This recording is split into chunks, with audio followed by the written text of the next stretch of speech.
Corona కష్టాలు ఇంకా కళ్ళ ముందు కదలాడుతూనే ఉన్నాయి. ఇంతలోనే ఇప్పుడు మరో వైరస్ కలకలం రేపుతుంది. గులియన్ బారే సిండ్రోమ్ జీబీఎస్ కేసులు పెరుగుతున్నాయి. దగ్గినా తుమ్మినా జ్వరం వచ్చినా సరే జీబీఎస్ అటాక్ అయిందా అని హడలిపోయేలా మారింది పరిస్థితి. ఇప్పటికే మహారాష్ట్ర, పశ్చిమ బెంగాల్లో గులియన్ బారే సిండ్రోమ్ పాజిటివ్ కేసులు రిజిస్టర్ అయ్యాయి. గులియన్ బారే సిండ్రోమ్ ఇప్పుడు కలకలం రేపుతుంది. మహారాష్ట్రలో పూణేలో రోగుల సంఖ్య నిరంతరం పెరుగుతోంది. ఇక్కడ రోగుల సంఖ్య 158కి చేరుకుంది.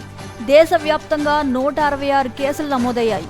ఇటు తెలంగాణలో, హైదరాబాద్లో కూడా కేసు వెలుగు చూసింది. ముఖ్యంగా పూణేలో కలుషిత నీటి కారణంగా రోగుల సంఖ్య పెరుగుతోందని భయపడుతున్నారు. ఎక్కువ కేసులు పూణే, దాని పరిసర ప్రాంతాల నుంచి వచ్చాయి.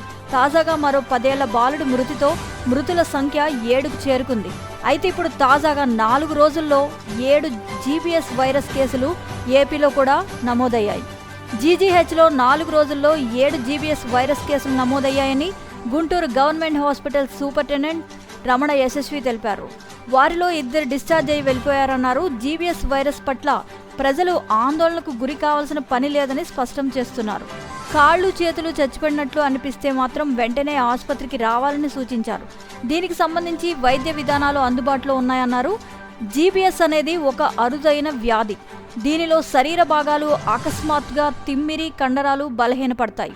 దీంతో పాటు ఈ వ్యాధి చేతులు, కాళ్లలో తీవ్రమైన బలహీనత వంటి లక్షణాలను కూడా కలిగి ఉంటుంది. బ్యాక్టీరియల్, వైరల్ ఇన్ఫెక్షన్లు సాధారణంగా జీబీఎస్కి కారణమవుతాయని వైద్యులు తెలుపుతున్నారు. ఎందుకంటే అవి రోగుల రోగనిరోధక శక్తిని బలహీనపరుస్తాయి. కాగా మహారాష్ట్రలో ఎక్కువ కేసులు పూణే, దాని పరిసర ప్రాంతాల నుంచి నమోదవుతున్నాయి. కొత్త కేసుతో సహా అన్నీ కూడా ఇన్ఫెక్షన్ కేసులు. బహుశా కలుషితమైన నీటి వనరులతో ముడిపడి ఉండవచ్చునని నిపుణులు భావిస్తున్నారు.